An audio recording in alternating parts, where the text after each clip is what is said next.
Assalamualaikum warahmatullahi wabarakatuh. Selamat pagi semuanya.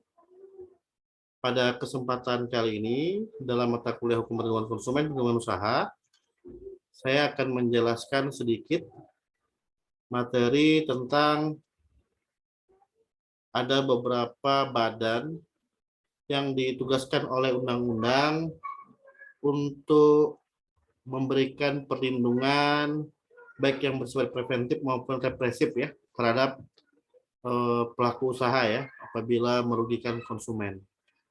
Nah, yang pertama ini adalah BPKN, Badan Perlindungan Konsumen Nasional. Dalam Undang-Undang Nomor 8 tahun 1999 tentang perlindungan konsumen, itu disebutkan adanya Badan Perlindungan Konsumen Nasional. Nah, terdiri atas 15 sampai dengan 25 orang anggota yang mewakili unsur yang pertama pemerintah, yang kedua pelaku usaha, yang ketiga lembaga perlindungan konsumen swadaya masyarakat, yang keempat akademisi, dan yang kelima tenaga ahli. Masa jabatannya itu 3 tahun dan dapat diangkat kembali untuk 1 kali masa jabatan berikutnya. Tetap ya 2 periode ya. Tidak ada istilah 3 periode maupun seterusnya. Karena pembatasan masa jabatan itu adalah hakikat dari sebuah demokrasi sebenarnya ya. Karena dengan dibatasi masa jabatan itu, diharapkan kekuasaan itu tidak berada pada satu orang atau satu pihak selama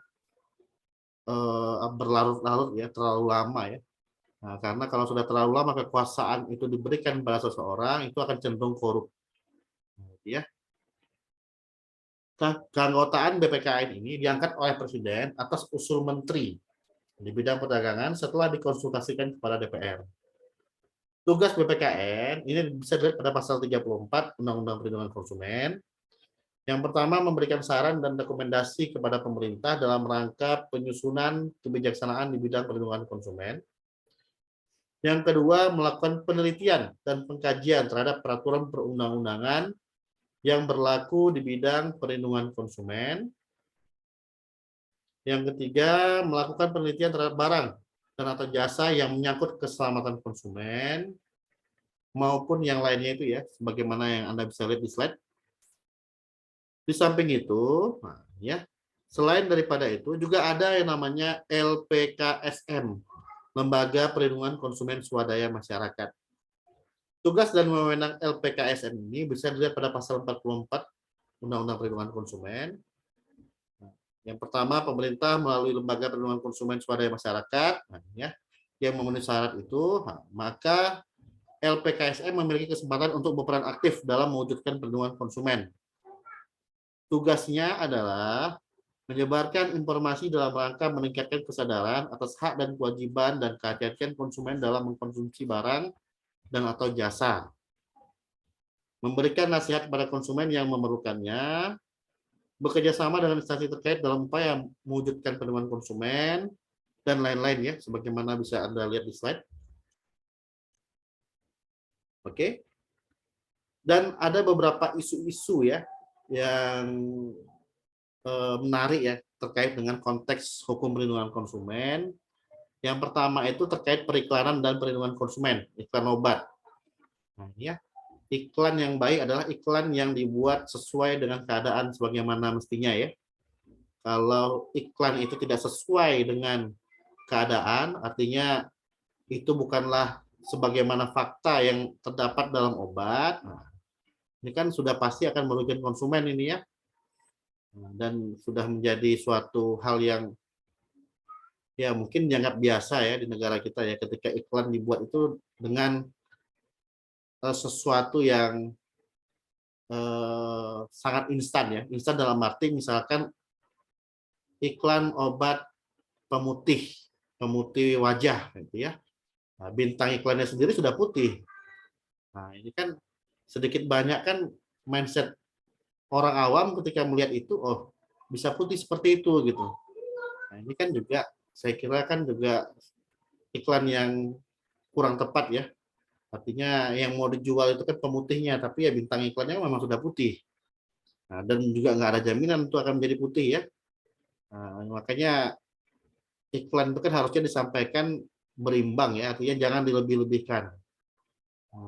Atau tidak sebagaimana mestinya ya. Kalau masih sesuai porsinya ya silakan. Selain itu juga ada perjanjian standar ya. Nah, ini juga masih menjadi suatu hal yang menjadi masalah di lapangan sana ya. Di lapangan sebagaimana kita ketahui, perjanjian standar atau perjanjian baku kan juga sering menimbulkan masalah ya. Misalkan Anda membeli barang di swalayan, di situ ada klausula eksonerasi, klausula eksemsi, barang yang dibeli tidak dapat ditukar atau dikembalikan dengan alasan apapun. Nah, ini nggak boleh ya. Dengan munculnya Undang-Undang Perlindungan Konsumen, kalau sekiranya nanti, nah ini ya, Anda beli barang, barang itu tersegel, apalagi ada ketentuan di sana, membuka berarti membeli, nggak bisa ngecek, gitu ya.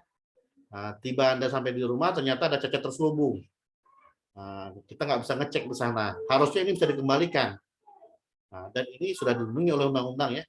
Kalau sekiranya pelaku usaha berlindung dengan klausula eksonerasi atau klausula eksemsi itu, ya ini bisa diperkarakan. Nah, diperkarakan dalam konteks hukum perlindungan konsumen ya. Dan saya kira masih banyak isu-isu lain ya, sebagaimana Anda bisa lihat di slide itu ya.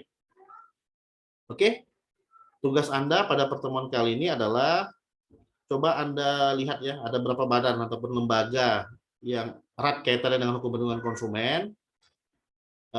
Coba Anda analisis, kira-kira eksistensinya sekarang seperti apa sih? Di mana letak kekurangannya lembaga-lembaga itu? Apa yang sekiranya perlu diperbaiki? Dan kalau sekiranya itu perlu diperbaiki, ya berarti ini perlu direvisi aturannya, hukum perlindungan konsumen. Nah, bagaimana usulan Anda agar itu bisa menjadi lebih baik? Nah, dan uraikan juga ya permasalahan-permasalahan yang saya paparkan tadi dalam isu hukum perlindungan konsumen ya. Apa yang sekiranya perlu dibenahi ya terkait dengan itu ya. Tadi ada ikan obat gitu ya. Ada perjanjian standar, ada asuransi, ada produk pangan yang membahayakan konsumen. Nah, silakan itu diulas itu ya. Nah, dijabarkan itu kira-kira dikontekskan dengan pada saat ini seperti apa. Oke, saya kira itu saja yang saya dapat sampaikan pada pertemuan kali ini. Lebih dan kurangnya saya mohon maaf. Wabillahi taufiq, assalamualaikum warahmatullahi wabarakatuh. Selamat siang, selamat istirahat semuanya.